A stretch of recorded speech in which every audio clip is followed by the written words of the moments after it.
وما كان لمؤمن ولا مؤمنة إذا قضى الله ورسوله أمرا أن يكون لهم الخيارة من أمرهم ومن يعص الله ورسوله فقد ضل ضلالا مبينا وإذ تقول للذي أنعم الله عليه وأنعمت عليه أمسك عليك زوجك واتق الله وتخفي في نفسك ما الله مبديه وتخشى الناس والله أحق أن تخشاه فلما قضى زيد منها وطرا زوجناكها لكي لا يكون على المؤمنين حرج في أزواجهم أدعيائهم إذا قضوا منهن وطرا وكان أمر الله مفعولا وما كان على النبي من حرج فيما فرض الله له سنة الله في الذين خلوا من قبل وكان أمر الله قدرا مقدورا. اور دیکھو کسی مومن مرد اور عورت کو اللہ اور اس کے رسول کے فیصلے کے بعد اپنے کسی امر کا کوئی اختیار باقی نہیں ہے. یاد رکھو اللہ اور اس کے رسول کو جو بھی اللہ اور اس کے رسول کی جو بھی نافرمانی کرے وہ صریح گمراہی میں پڑے. یاد کرو کہ جب تو اس شخص سے کہہ رہا تھا جس پر اللہ نے انعام کیا اور تو نے بھی کہ تو اپنی بیوی کو اپنے پاس رکھ اور اللہ سے ڈر اور تو اپنے دل میں وہ بات چھپائے ہوئے تھا جسے اللہ ظاہر کرتا اور تم لوگوں سے خوف کھاتا تھا اللہ حالانکہ اللہ اس کا زیادہ حقدار تھا کہ تو اس سے ڈرے. بس جب کہ زید نے اس عورت سے اپنے غرض پوری کر لی ہم نے اسے تیرے نکاح دے دیے تاکہ مسلمانوں پر اپنے لے پالکوں کی بیویوں کے بارے میں کسی طرح کی تنگی نہ رہے جب کہ وہ اپنی غرض ان سے پوری کر لیں. اللہ کا یہ حکم تو ہو کر ہی رہنے والا ہے اور جو چیزیں اللہ نے اپنے نبی کے لیے مقرر کی ہے ان میں نبی پر کوئی حرج نہیں. یہی اللہ کا دستور ان میں بھی رہا جو پہلے ہوئے اور اللہ کے کام اندازے پر مقرر کیے ہوئے. وما كان لمؤمن ولا مؤمنة إذا قضى الله ورسوله أمرا أن يكون لهم الخيارة من أمرهم ومن يعص الله ورسوله فقد ضل ضلالا بعيدا ورسوله فقد ضل ضلالا بعيدا. اور دیکھو کسی مومن مرد اور عورت کو اللہ اور اس کے رسول کے فیصلے کے بعد اپنے کسی امر کا کوئی اختیار باقی نہیں.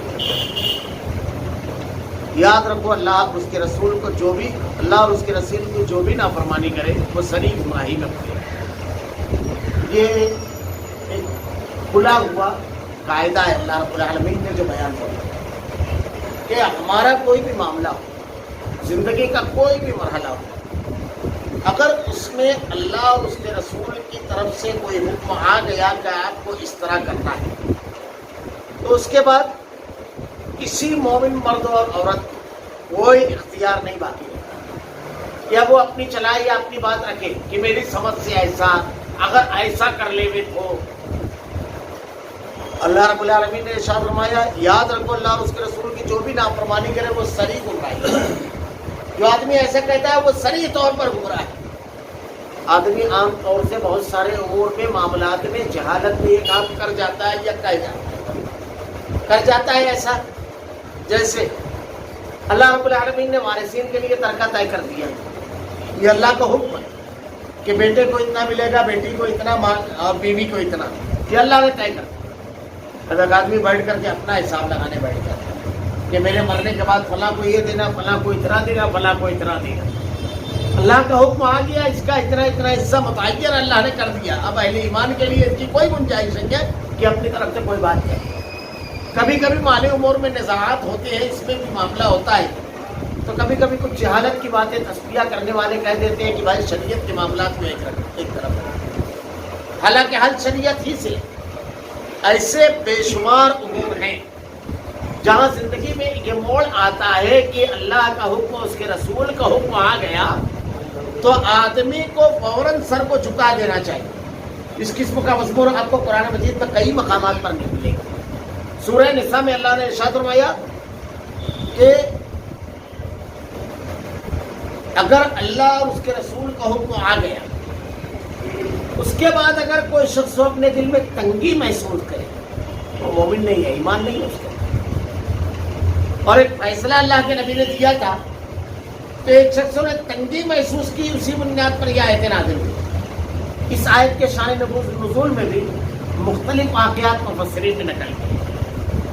ایک واقعہ تو یہ نقل کیا ہے کہ حضرت زینب رضی اللہ تعالیٰ عنہ جو یہ زینب بنت جہش یہ حضرت اللہ کے نبی صلی اللہ علیہ وسلم کی مفوزات بہن تھی. آپ کی جو پھوپھی تھی امیمہ بنت عبد المطلب ان کی بیٹی تھی. ان کا نکاح حضرت زید بن حارثہ رضی اللہ تعالیٰ عنہ سے.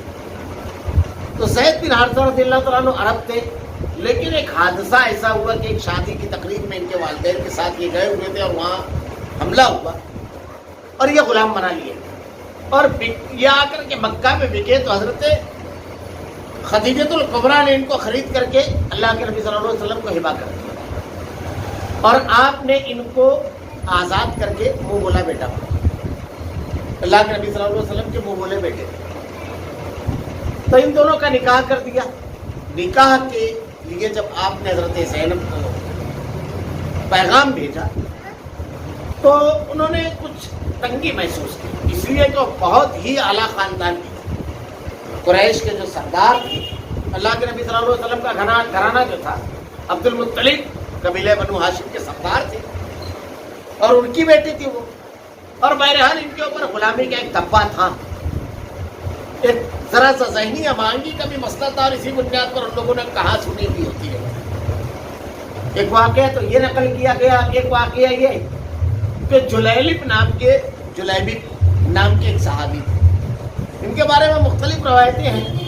ایک روایت یہ ہے کہ ان کا رنگ جو تھا کافی پختہ رنگ تھا، پکا رنگ جس کو کہتے ہیں ہم، وہ تھا اور شکل صورت بہت حسین نہیں.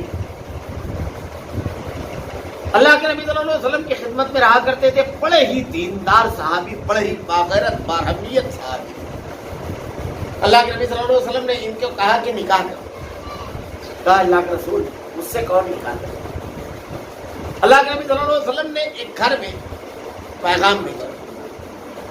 جب پیغام گیا ایک صحابی کو پیغام دیا تو بڑے خوش ہوئے، کیونکہ انصار میں عام مزاج یہ تھا کہ اپنی خواتین کا وہ نکاح اللہ کے نبی صلی اللہ علیہ وسلم کا انتظار کرتے تھے کہ کہیں آپ اس پر رضامند ہونا ہو کہ آپ نکاح کریں، اور بالکل صاف ہو جاتا کہ نہیں ہے آپ کو حاجت نہیں ہے تو پھر کسی کا پیغام قبول کرتے. یہ عام مزاج تھا انسان میں. بعض مفسرین نے لکھا اس تو اللہ کے نبی صلی اللہ علیہ وسلم نے جب کہا صحابی سے تو بڑے خوش ہوئے. تو انہوں نے کہا اللہ کے نبی نے مجھ کو حاجت نہیں کی، بلکہ میں جلیبب جو ہے ان کے لیے پیغام دے رہا ہوں کہ اپنی بچی کا نکاح ان کے ساتھ کر. صحابی نے کہا اللہ کے نبی میں گھر جا کر کے ذرا سا مشورہ لے لوں، اس کے بعد جواب. آپ نے جا کر کے اپنی اہلیہ سے مشورہ لیا اور یہ کہا کہ اللہ کے نبی صلی اللہ علیہ وسلم نے ایسا ایسا کہا ہے. جب اہلیہ نے جلیبب کا نام سنا تو ارشاد فرمایا نہیں، یہ نکاح ہم کو منظور نہیں. جلیبب آپ کی بچی یہ بات سن رہی صحابی. جب انہوں نے سنا تو کہا کس نے پیغام بھیجا ہے؟ اللہ کے رسول نے کہا ہاں. کہا مجھ کو منظور ہے، میں نکاح کروں. اللہ کے نبی صلی اللہ علیہ وسلم کی بات کو میں نہیں ٹالوں. حالانکہ یہ اختیاری چیز تھی، اس کو اختیار تھا. اسی دوران ایک غزوہ ہوا، یعنی یہ نکاح کا پیغام گیا، نکاح نہیں ہو سکا لیکن غزوے کے لیے اعلان ہوا. اللہ کے نبی صلی اللہ علیہ وسلم غزوے کے لیے نکلے. غزوے کے لیے آپ تشریف لے گئے. جب وہاں گئے تو جلیبب بھی آپ کے ساتھ تھے. غزوے کے خاتمے پر اللہ کے نبی صلی اللہ علیہ وسلم نے صحابہ کرام سے پوچھا کیا تم اپنے کسی ساتھی کو گم پاتے ہو؟ صحابہ نے ارشاد فرمایا ہاں. نام بتایا. اللہ کے نبی صلی اللہ علیہ وسلم نے کہا اور آپ دریافت تو کرتے رہے، 2-3 مرتبہ دریافت کیا. اس کے بعد کہا جلیبب کو آپ پاتے ہو اپنے درمیان؟ کہا ہے نہیں اللہ کے نبی. جب ان کو تلاش کیا گیا تو ایسی حالت میں ان کی لاش ملی کہ ان کے اطراف میں 7 کافر مرے پڑے تھے. صحابہ کرام نے اللہ کے نبی سے کہا کہ اللہ کے رسول جلیبب کی لاش اس حالت میں ملی کہ آپ کے گرد 7 کفار کی لاشیں، یعنی 7 کو آپ نے قتل کیا اور ان 7 کے مسلسل حملے کی وجہ سے آپ بھی شہید. اللہ کے نبی صلی اللہ علیہ وسلم نے جب جلیبب کا لاشا دیکھا تو آپ نے کہا اللہ میں اس سے محبت کرتا ہوں اور اللہ جلیبب مجھ سے ہے اور میں جلیبب سے ہوں اللہ. اور اس کے بعد آپ نے حضرت جلیبب کی لاشے کو اپنے ہاتھوں پر اٹھا لیا اور صحابہ کرام سے کہا قبر پر. آپ کے لاشے کو کسی چیز پر آپ نے نہیں رکھا، نہ کسی پر رکھنے دیا، اپنے ہاتھوں پر اور رانوں پر اللہ کے نبی صلی اللہ علیہ وسلم آپ کا لاشا لیے ہوئے تھے حضرت جلیبی کو. اور اس کے بعد جب آپ کی قبر کھودی گئی تو اللہ کے نبی صلی اللہ علیہ وسلم نے خود اپنے دست مبارک سے بنا غسل کے جلیبی کو قبر میں اتارا، کیونکہ شہید جس حالت میں شہید ہوتا ہے اسی حالت میں اس کو تدفین کیا. اور اللہ رب العالمین سے پھر وہی الفاظ اللہ کے نبی صلی اللہ علیہ وسلم نے ارشاد فرمایا اور خاص حضرت جلیبی رضی اللہ تعالیٰ عنہ کے لیے دعا. ایک یہ واقعہ بیان کیا جاتا ہے، لیکن یہ واقعات تو ہیں ان کا شان نزول، اس کے ساتھ ساتھ اللہ کے نبی کی اور اللہ کی بات اگر آ جائے تو بالکل واضح ہے کہ ذرا سا بھی دل میں تنگی ہم کو محسوس نہیں ہونا چاہیے. یہ کہ یہ حکم کیسے کیا مانیں، کیا کریں؟ اگر یہ کیا تو سمجھ لیجئے کہ گمراہی کی طرف آدمی چلا گیا. اپنے آپ کو اس سے روکنا چاہیے. اللہ کا حکم، رسول کا حکم، کلام الہی، کلام نبی آ گیا، اللہ کے نبی کی حدیث آ گئی، بس اپنی بات فوراً واپس لے لینا چاہیے، فوراً اس حکم کو مان لینا چاہیے. اور ایسے نہیں کہ تنگی کے ساتھ اور دباؤ کے ساتھ اور دل چھوٹا کر کے نہ، بلکہ بالکل حتیٰ یحکموک فیما شجر بینہم ثم لا یجدوا فی انفسہم حرجا مما قضیت ویسلموا تسلیما. بالکل کھلے دل سے مان لینا چاہیے، ورنہ ایمان کا حصہ نہیں. کئی جگہ قرآن میں اللہ نے بیان فرمایا فَلْيَحْذَرِ الَّذِينَ يُخَالِفُونَ عَنْ أَمْرِهِ أَن تُصِيبَهُمْ فِتْنَةٌ أَوْ يُصِيبَهُمْ عَذَابٌ أَلِيمٌ. اللہ اور اس کے رسول کی مخالفت کرنے والوں کو ڈرنا چاہیے. اللہ رب العالمین نے ان کو ان کے لیے عذاب علیم تیار کرا. تو اللہ نے بالکل صاف کہا کہ کسی مومن مرد اور عورت کو اللہ کے اور اس کے رسول کے فیصلے کے بعد اپنے کسی کام میں کوئی اختیار باقی نہیں رہتا، کوئی اختیار نہیں باقی رہتا. یاد رکھو، اللہ اور اس کے رسول کا جو بھی نافرمانی کرے وہ سری گمراہی میں پڑے گا. اور اس کے بعد بھی اگر آدمی کرتا ہے تو فتویٰ بہت زیادہ پوچھنے کی ضرورت نہیں ہے. نافرمانی کا کام کر رہا ہے، اللہ رب العالمین نے حکم لگا دیا ہے کہ وہ کہاں کھڑا ہوا ہے. وَإِذْ تَقُولُ لِلَّذِي أَنْعَمَ اللَّهُ عَلَيْهِ وَأَنْعَمْتَ عَلَيْهِ أَمْسِكْ عَلَيْكَ زَوْجَكَ وَاتَّقِ اللَّهَ وَتُخْفِي فِي نَفْسِكَ مَا اللَّهُ مُبْدِيهِ وَتَخْشَى النَّاسَ وَاللَّهُ أَحَقُّ أَنْ تَخْشَاهُ فَلَمَّا قَضَىٰ زَيْدٌ مِّنْهَا وَطَرًا زَوَّجْنَاكَهَا لِكَيْ لَا يَكُونَ عَلَى الْمُؤْمِنِينَ حَرَجٌ فِي أَزْوَاجِ أَدْعِيَائِهِمْ إِذَا قَضَوْا مِنْهُنَّ وَطَرًا وَكَانَ أَمْرُ اللَّهِ مَفْعُولًا. یاد کرو جب کہ تو اس شخص سے کہہ رہا تھا جس پر اللہ نے انعام کیا، اور تو نے بھی تو اپنی بیوی کو اپنے پاس رکھا، اور تو نے بھی کہ تو اپنی بیوی کو اپنے پاس رکھ اور اللہ سے ڈر، اور تو اپنے دل میں وہ بات چھپائے ہوئے تھا جسے اللہ ظاہر کرنے والا تھا، اور تو لوگوں سے خوف کھاتا تھا، حالانکہ اللہ اس کا زیادہ حقدار تھا کہ تو اس سے ڈرے. بس جب کہ زید نے اس عورت سے اپنی غرض پوری کر لی، ہم نے اسے تیرے نکاح میں دے دیا تاکہ مسلمانوں پر اپنے لے پالکوں کی بیویوں کے بارے میں کسی طرح کی تنگی نہ رہے. جب کہ وہ اپنی غرض ان سے پوری کر لے، اللہ کا یہ حکم تو ہو کر ہی رہنے والا ہے. قرآن مجید کے اندر پورے قرآن میں صرف ایک صحابی کا نام آیا ہے، وہ حضرت زید.